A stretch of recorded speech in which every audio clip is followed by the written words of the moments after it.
Welcome, welcome. My name is Michelle Amold. I'll be leading this session today. You may be excited to hear about experiential recruiting data.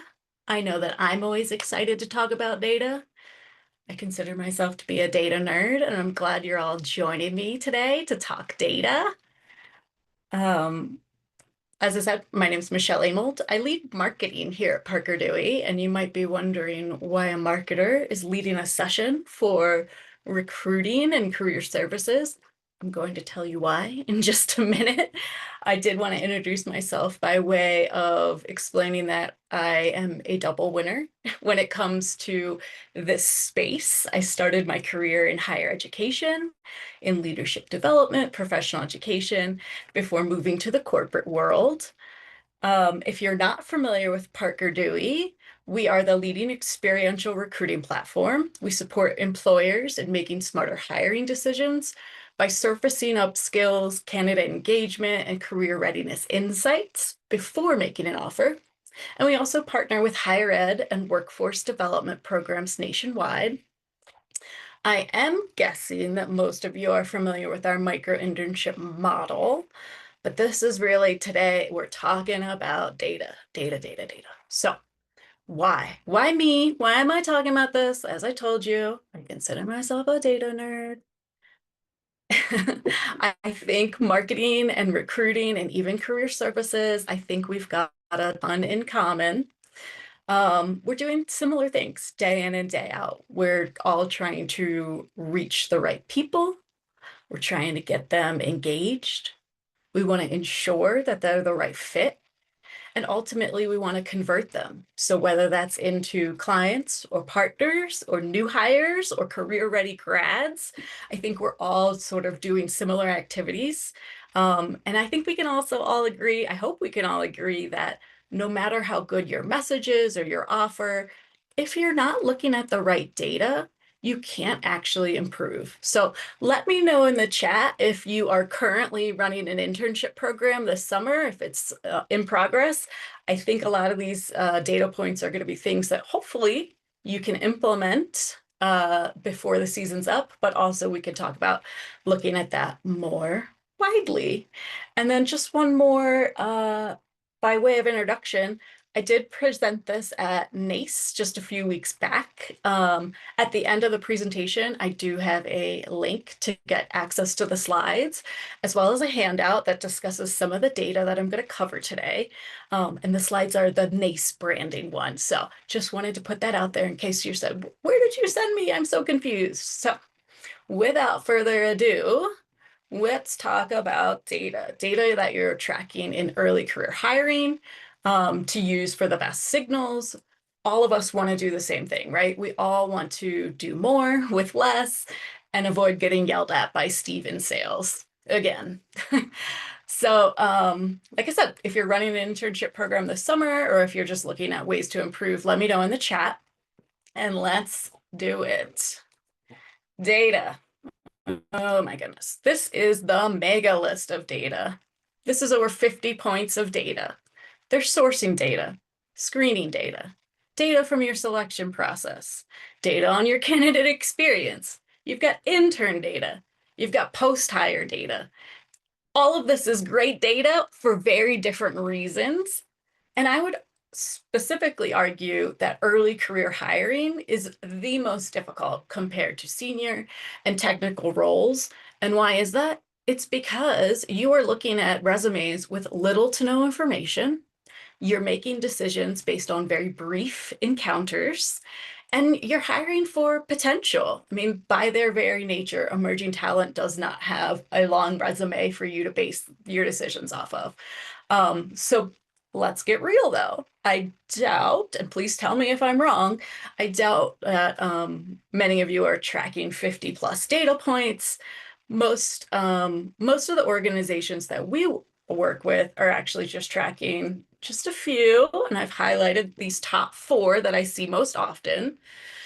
So you're probably already looking at things like total applicant volume, intern to full-time conversion rates, offer acceptance rates or renege rates, and intern NPS. Those are the ones that I see most common with the clients that we work with at Parker Dewey. So what? These are all relevant metrics, but they're typically considered lagging indicators. Volume, for example, is telling you, oops, trying to change my slide so I can talk to it. Volume is telling you what happened after your efforts. It's not telling you how to fill the role faster. Conversion rates can prove your ROI, but they don't help you avoid a bad fit. NPS is great. It doesn't actually enable you to improve inclusion in real time. So this is what I say when we're thinking about how you can transform what you're tracking to be more proactive and use data to drive actionable, meaningful change in your strategy. I see Allison's also a data nerd. Love to see it. Let me know if you are too. And I'd love to know what are the top 3 or 4 metrics that you are tracking right now as well. I'm going to tell you 4 of my favorites. They are not the end all be all, but when I'm looking at data, whether it's for a marketing campaign or a recruiting effort, I want to look at leading indicators. And the reason is because they help us focus our efforts and our budgets on the best bets. So even more tactically, you can impress your boss, show them that you're thinking about not just what they're asking you to do, but how you can be more strategic to get the most out of every effort. So today, in this presentation, I'm going to dig into the value and how you can start tracking things like repeat candidate engagement so that you can understand what's working and adjust your strategy in real time. We're going to look at skills match index to make sure that you're focusing time, limited resources on those high potential candidates. Another thing I'm hearing again and again is we do not have a problem getting candidates. In fact, we have too many applicants, and the trouble is filtering them fairly, equitably, and to make the best hire. This is a data point that I think will really help you. Location flexibility. Now, this comes from, more of the handshake world. So they just released their latest data around what students are looking for, what drives them to accept job offers. And so hopefully you're already thinking about location. And if you're not, I think you should be. The handshake does too. And then finally, we'll look at diversity engagement metrics.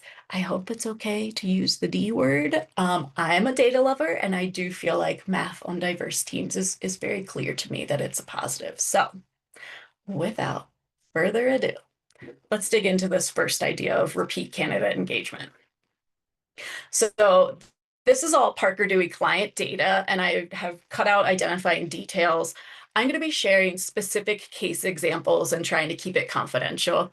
But let's just back up a minute. The idea of repeat engagement is very similar in my marketing world to things like repeat visits to the websites, open-ending clicks of emails, attending events, actually showing up for the events. What we're looking for when we're measuring this repeat engagement is really to understand how often is a student returning to apply for opportunities with the same employer, interact with the employer at different events, and even just think about, like, are they interested or are they dipping their toe in the water, which is something, true with these early career candidates. We definitely have the ones who are full on in their job search, and we've got the ones that are more exploring and trying to figure out where they fit in the world. So when I think about survey, how you can track this and the value of it, it's really a strong signal of employer brand alignment, career interest, and readiness. In this example, and I'm sorry that the screen's a little bit small. So we've got this student from University of Wisconsin in Madison. They are not just raising their hand and applying for an opportunity with an employer through their program. they're doing it 37 times. So they used our platform, expressed interest repeatedly in working on projects with this employer. And not only that, they were also selected at a really high rate as well. So 37 individual applications, 24 selections.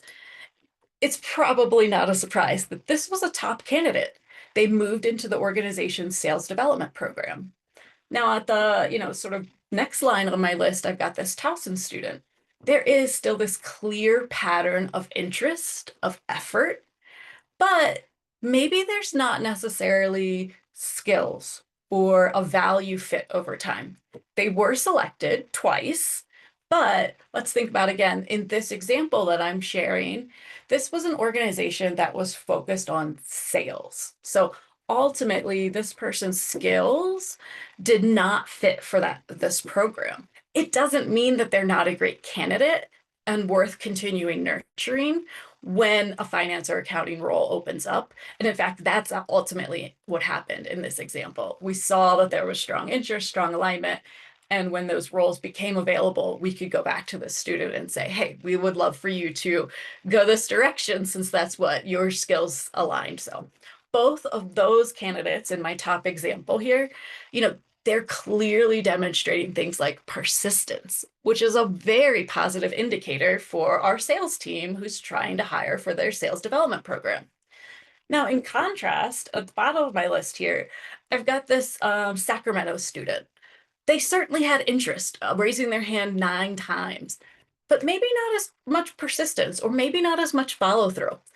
I can't say ultimately why this organization did not select this candidate, but they could certainly choose a few options if they want to keep this candidate engaged. Because again, 9 hand raises isn't nothing. It could be of the skills alignment. It could just be that this is a student who's not quite ready. So the second data snippet I've got on this slide here, this is looking at repeat engagement by school. So another way to measure that same kind of data, how often is a student or a candidate or a group of student or candidates from a specific audience showing up.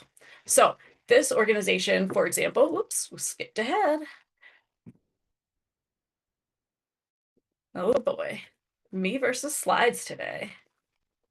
Oops. One moment, please. Let me pause this and go back.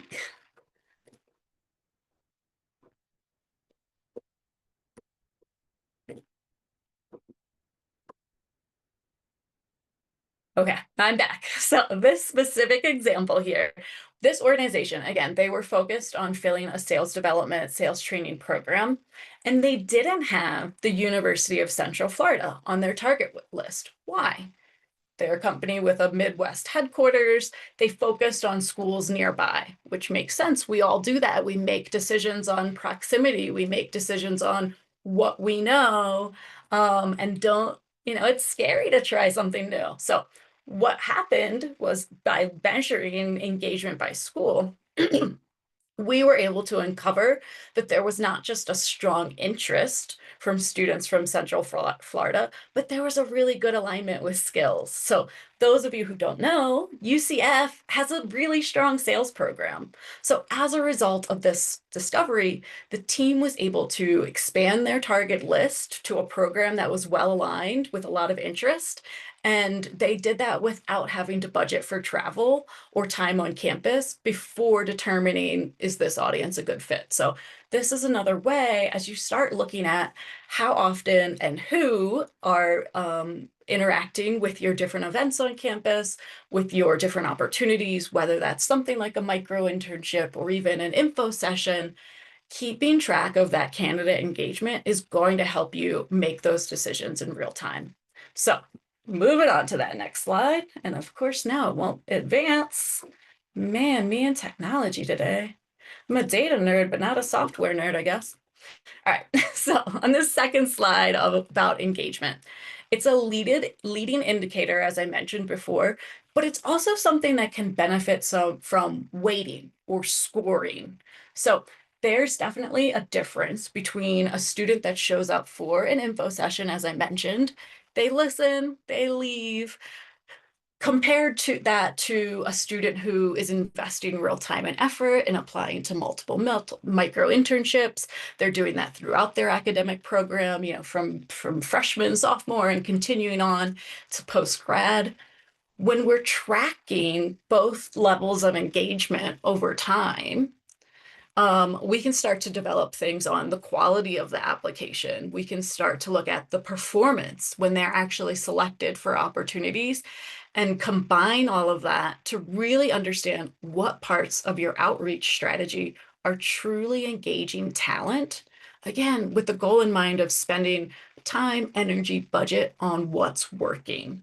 So we want to de-risk hiring, and a candidate engagement score can show you that you're not just guessing on the likelihood to convert based on that one single data point of an interview or a single application. Again, in this example, we're looking at both one student's project listing of projects that they applied for and worked on. We've got one that was marked as completed. There were some that were still in progress. There were some that they weren't selected for. But we have that measured engagement. And then we can see both their responses. Are they being thoughtful? Are they, showing that persistence? Do they have attention to detail? And then we can also combine that within the manager's actual feedback. So this is what, when we did hire Jocelyn, here's what we saw from her, and here's where we think she can go. So again, combining different data points to develop a score can help you take more action on that data. So in this example too, again, this was for an org that was looking for sales. And the marketing and sales team are probably a little more eager for the best presenters. The engineering team may have a little more interest in attention to detail. Whoops, I meant to advance my slide. Shoo, I think I need to take a breath and drink my coffee. Combining that candidate engagement data with the skills match data is something that can be as complex or as straightforward as you need for your hiring process. So think about how you can transform your current approach. I hear this a lot. I hear things like our intern to full-time conversion rate is 62%, and we are proud of that. Terrific. I'm happy for you.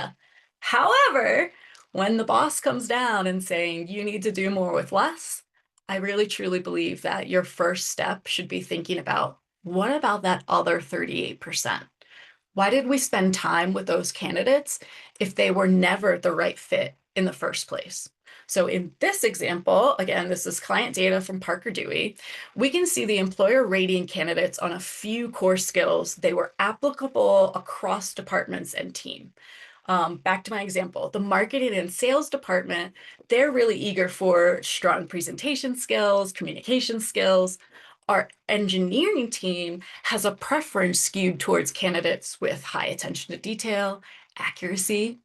Proactively, this company was able to use this data to be an early warning sign of an issue with their screening process.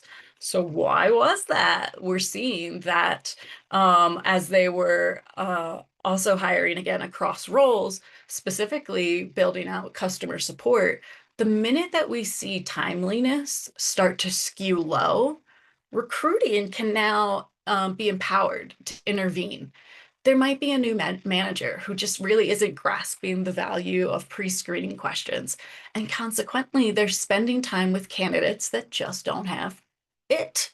In this bottom chart, we're then looking at how students rate themselves, right? So we know, as those in the space, students tend to rate themselves higher than an employer would.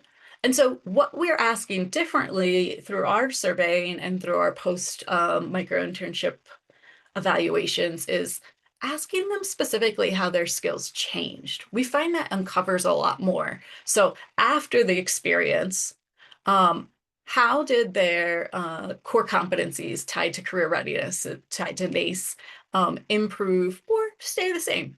So combine all of this with manager feedback, You can develop a coachability index that could be extremely useful if you're pushing up against hiring managers who they say they only want candidates from specific majors or specific GPAs. You can prove, hey, these candidates that I'm bringing in have the skills that you've asked for, and here are changes that we can make in the screening process to uncover that faster. It can also help you refocus on skills data. So helping you replace the assumptions like this major must be strong at analysis. This is giving you verified evidence that would back up those claims from hiring managers or prove them wrong. We all have that hiring manager that wants that, purple unicorn candidate. This helps them understand here are the candidates and where their skills actually fit in. Ultimately, developing the skills match index is going to mean fewer false positives and fewer missed high potential candidates who maybe don't shine in the traditional process. I think that's really critical right now. We're all hearing those complaints, as I mentioned early in the call. We're getting more and more applicants. It's a poor me problem to have, but then we've got to actually screen those candidates. We want to be screening them effectively. We don't want just to let that ATS make decisions that, and get yelled at later of why didn't this one make it through the screening process? Looking at the skills and whether that's kind of core skills, as this company did, that was hiring for a lot of roles, or very specific skills to a specific role. This is going to help you fix that top of the funnel before the internship or whatever opportunities you're offering even begins. Okay, phew, so much data, so little time. Location flexibility. This one is personal for me. I grew up in Maryland. I attended school in Maryland. I'll give you 3 guesses where the employers at my career fair were hoping to hire candidates to work. It was Maryland. But I knew as a 20 something that I wanted to move to Chicago. I was already focusing my post-grad plans in that direction. And I wasn't alone. The class of 2025 data reveals that 73% of students report that location influences their job decision. But there's some caution here as well. Early career talent statistically more likely to move for a job opportunity. However, we've also all experienced there's the students who are applying for that big city internship or wherever that location is because it aligns with their summer goals. So it's not necessarily with that long-term commitment in mind. So how did we do this? How did we help the employer pivot and readjust their strategy? We looked at 3 different data points. So we looked at both the student's current location, and we see that's definitely in this example, it's skewing towards the east of Mississippi. We also looked at hometown location. We can see that includes a student who was originally from Hawaii, who's attending school on the mainland. And we're looking at their post-graduation preferences so that we can effectively support them. So it looks like there is at least one other Marylander out there who is planning to move to Chicago. Woo, good choice. The employer in this example was able to optimize their strategy, not just in terms of reaching the right candidates, but they also were able to assign a predictive score that was tied to acceptance, long-term fit, and likelihood to renege based on location preference data. Now, look, there's always the human factor in everything we do. If there wasn't, the world would not be fun and interesting. Darn humans. But by combining these data points, ultimately, we are trying to ensure that we're optimizing our strategy so that we're getting the most likely to convert candidates. So thinking about return to office mandates, this team with this data was able to improve on-site conversion by targeting candidates who already wanted to be in their locations, as well as expanding their sourcing without increasing travel budgets. Again, Parker DeWitt client data, our platform is open to candidates nationwide, and while you can filter and target, or you can look at your candidates by these different locations, there's a variety way of do it to get the data you're looking for. Location may be of increasing importance to college students, but again, it's just one data point. So in my example here, the employer actually combined, again, the 3 different data points, location preferences, and they combined that also with the performance data and the engagement data. So now they felt really more confident in extending those offers, high potential, high fit talent. Shoo. Okay. One more slide worth of data. I should have prefaced that I was going to cram this all in. So, diversity. You're likely already collecting that self-reported candidate data. Most teams are tracking demographics at the point of application and hire. I think it's critical to use that data proactively so that you can spot patterns earlier. So in this very specific example, the employer came to us with a clear challenge they were trying to solve. There was one department that was not moving female candidates into the offer phase at the same rate of male candidates. There was also initial assumption, right? Because we all sort of, okay, what is this? Why do we think this is? The initial assumption was that the team in question probably needed to attend some interview bias training. That's a great idea, but it was short-sighted. And so that's where looking at this data allowed the team to instead reprioritize the budget and course correct in real time. When they partnered with us, we were able to help them uncover that, in fact, the hiring managers of this team were selecting equal proportions of male and female candidates, and the real issue was at the top of the funnel. There was just less women applying to work for this department. So instead of taking that time and money spent on manager training, this recruiting org now had the data in hand to say, there's other more important, immediate steps that we can take. So they did things like updating job descriptions with inclusive language. They also were able to dig into what roles certain candidates, like the women, were applying for. And then they were also able to invite candidates that had relevant skills match scores to consider roles in the other department. So when they had that high attention to detail or that timeliness factor, even if they hadn't initially applied for the role, we could then say like, hey, we think you'd be a great fit on this team and we'd love to get you involved.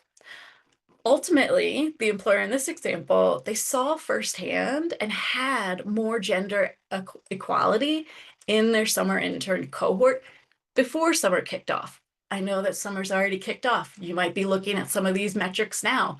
Who joined, who showed up, who's considering moving on to the next phase. When I think about the data that we're all looking at day in and day out, I really want to make sure that I'm fixing those top of funnel issues so that by the time we get to that great next step and extending an offer, we've already built sort of the best candidate pipeline for us. So not only did they increase their gender equality in their summer intern cohort before summer kicked off, they were also able to fix their talent pipeline at the top. And that's where a lot of the DEI barriers begin. So in the lower example on my screen, these are 2 self-measured, self-reported measures. So we're not just thinking about diversity in terms of race or gender. We're also thinking about things like Pell eligibility, first-generation college student. These are ways that we can proactively identify candidates that may need extra supports. So just as a way to ensure that hiring managers aren't always just focused on single dimensions, combining this data helps to uncover more areas where recruiting can really support hiring managers in making the best decision and not just sort of be responsive to, they said they want this candidate with this GPA and these are the only ones I can find. Whew. Okay. I am speeding through this, and these are really just 4 examples. I am going to leave this up again. I've got this QR code with my slides as presented at NACE, so Same slides, little different branding. I would love to dig in with any organization about how they can collect the data and also build predictive scoring. We'll get into the Q&A in just a minute.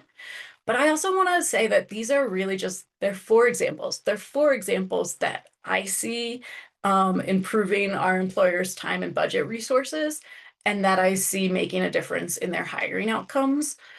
But I think more importantly, what you should know is that these are all data points that help you take action well before you lose a candidate, or you miss a great hire, or you make that bad decision, because we've all made the bad decision.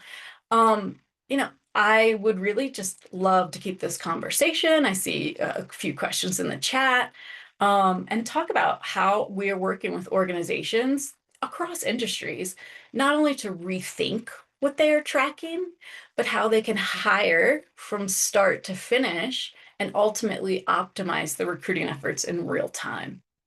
So, without all that, I'm taking a breath. I'm going to dig into some of those questions. Feel free to ask me more. I can go back to any slide and dig into any of the data points.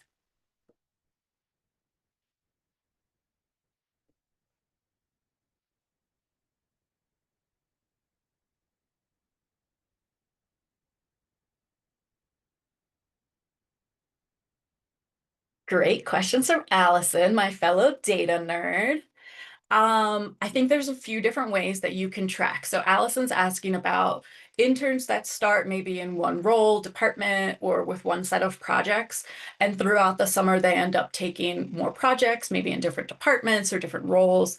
And it does become difficult to track progress because they are ultimately probably still reporting to the one hiring manager. You probably hate my answer, but I think it has to do with a little bit of change for those hiring managers. When I am given access to an intern that was maybe originally hired for the sales team and me on marketing, now they're doing a project for me, I need to understand that I'm getting this intern help, and there is an expectation that I, the manager, am going to provide feedback to recruiting. It can be hard. I think that getting hiring manager buy-in for not just we're giving you interns to get work done, but we're giving you interns because we believe that experiential learning creates a better hiring outcome. I think it can be that simple. I also drink the Kool-Aid and really believe in the power of experiences. But I say sort of the same thing to some of our small business clients that work with Parker Dewey on the project basis, which is, yes, your main value coming to Parker Dewey may be aligned to getting work done, but our main value, our big picture, is in getting students hired and getting them onto their full-time career path. And so while you're going to benefit from lower cost emerging talent labor, there's also a give. We need you to be willing to provide meaningful feedback to these candidates. We need you to be open to understanding that this is a learning experience. And ultimately, I see from those conversations, there are the employers out there who only think about interns as somebody for coffee runs. They are not a good fit. Just like that hiring manager isn't the right fit to manage interns for your full summer program. I would encourage kind of a two-track approach with that, Allison, specifically. It's A, training those managers in advance of anytime you're working with a student, you should be thinking about how to leave feedback. You can make it really simple for them. You can give them, I'm going to try and go back in my slides a minute. You can give them, a scorecard on the core skills. It's something actually, I'll send the link to the download. We've got a template. You can give them a template for leaving feedback and make that part of the culture of when you are working with interns and early career talent. It is critical to provide feedback. And it's okay if the feedback was, hey, quite frankly, I expected more. That's something that we want to give to these emerging professionals so they can learn and grow, and ultimately so they can make the right hiring choice for them. I mean, I do think about that a lot what we are doing specifically at Parker Dewey is that mutual audition. And so we're not having the candidates join the summer-long internship and in a week in say, oh, I did not want to do this. This was a bad fit. We're giving both those opportunities to the candidates and the employers to feel things out before making the long-term commitment. So I said there was twofold. I think just operationalizing feedback for the managers. And I also think there's something that you can ask those interns as well.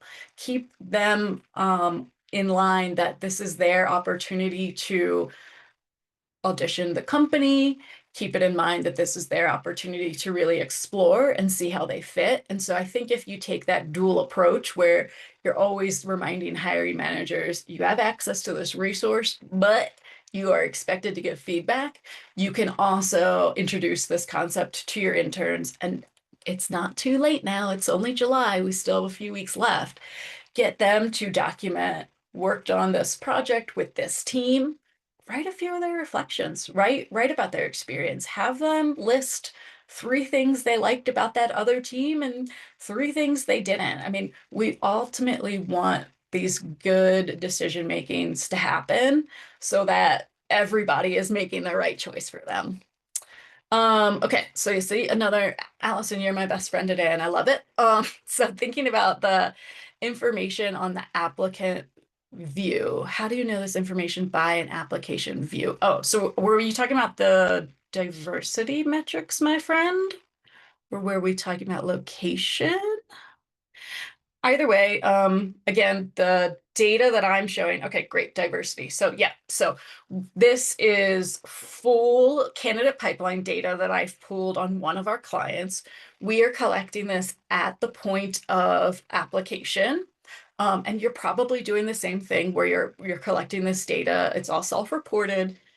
Some choose not to disclose as we see, and some, I think that's maybe unique to Gen Z, and I'll just say that from my perspective of they have different identities and they want to feel included in the workplace. And so, yeah, we typically get quite a bit of data outside of non-disclosed, but they always have that option. This view again is looking at our full candidate pipeline. So in this example, like I said, the organization was concerned about gender diversity on a specific team.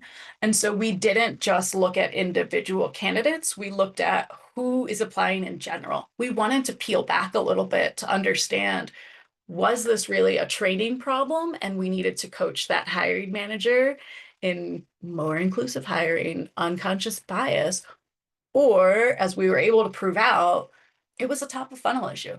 That role, that department just wasn't attracting women at the same rate as men. So ultimately that was how we were able to uncover this in Parker Dewey platform, again, for our specific opportunities and our data collection. We ask additional questions and we can customize that for whatever the employer is trying to figure out. Again, it's still optional for the student. None of that is used in making hiring decisions. It's something that we're providing to the recruiting team after the application comes in so that they can make those proactive changes and uncover issues like this.